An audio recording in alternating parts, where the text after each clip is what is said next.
So I only went with unwanted leftovers because the theme was potluck. It has literally nothing to do with that unless you're talking about it emotionally.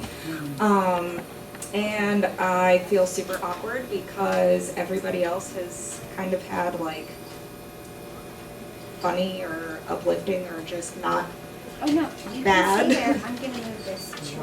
stories.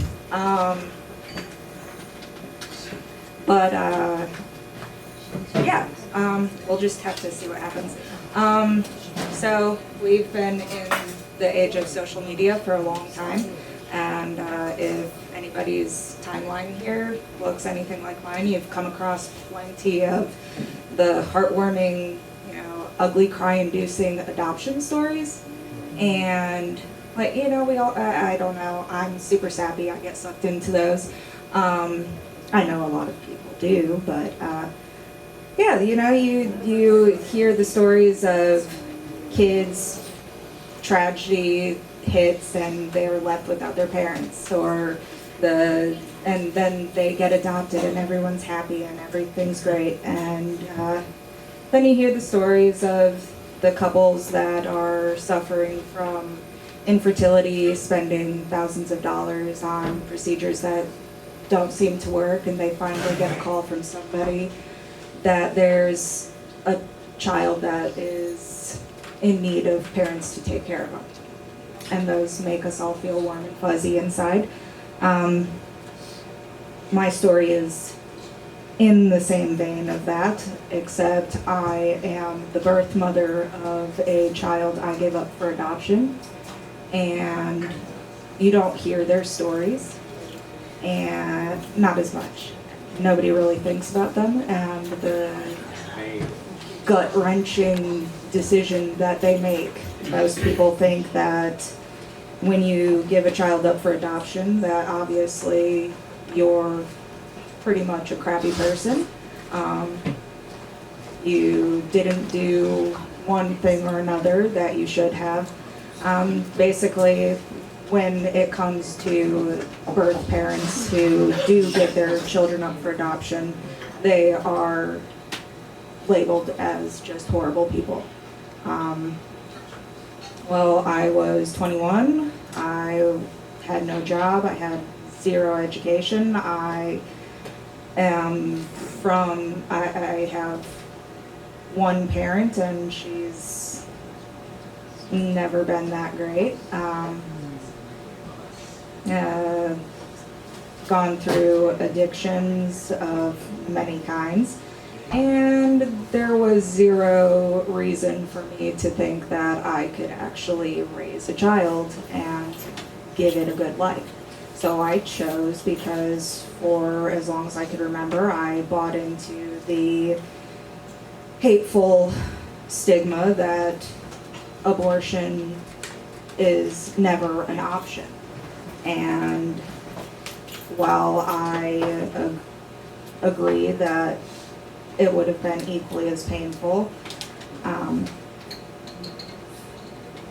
adoption is not a better option all the time.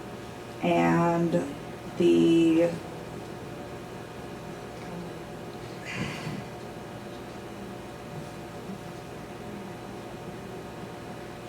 I found out I was pregnant, and I told my boyfriend at the time, and he said, we can't keep it. And I always remember those words. I hear them over and over. And even though I knew he was right, I didn't want to hear that at the time. I was freaking out. And that pretty much sums up our relationship. I broke up with him a couple months later because I needed somebody to support me going through all of what I was going through, and he wasn't there. I dropped every single friend that I had. If I could avoid people, I did. I saw my mother, I saw my sister, and I saw maybe 3 or 4 other people for an entire pregnancy. There are people that still have zero idea that this has happened. And have only actually in the last couple of years started talking about it to other people. My husband actually went to high school with my sister, and when he found out she was moving, again, through social media, we started talking to each other, and we had met in high school, but again, he was friends of my older sister. So, of course, I was like, obviously, this person sucks. I should never talk to them. Well, once I, didn't care about anything anymore, I decided whatever, I could use a little laugh, so we started talking. And one night, out of nowhere, he tells me he's going to bed, and I unload on him everything that's been going on. I tell him I'm pregnant, and I'm giving my child up for adoption, and I don't know what to do. And ever since then, he has stuck behind me, and somehow we actually managed to make things work. We ended up having a son together, and we've been married for over 6 years now. But there is still something missing from me, and it affects our relationship, and it affects my relationship with my son, because unfortunately when I look at him, I also see a child I've never seen before. I see all of the mistakes I was scared I was going to make, and all of the mistakes that I do make. And I wonder if I should have even had my second child. And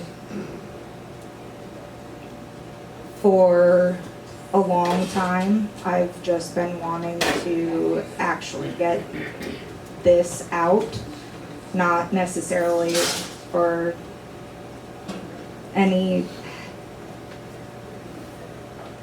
I get if I wanted to talk about it for myself, but I think it's also important for other people to understand that there is a side of adoption that is not talked about, and it's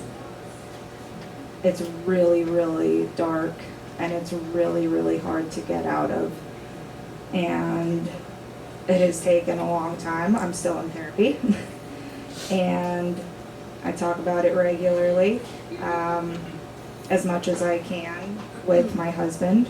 My son knows. We decided that wasn't going to be something that we just spring on him, and even though you could probably think, well, why does he have to know? But that is a part of who I am, and I kind of think he should understand why I am the way that I am. So, yeah, I just wanted to share that.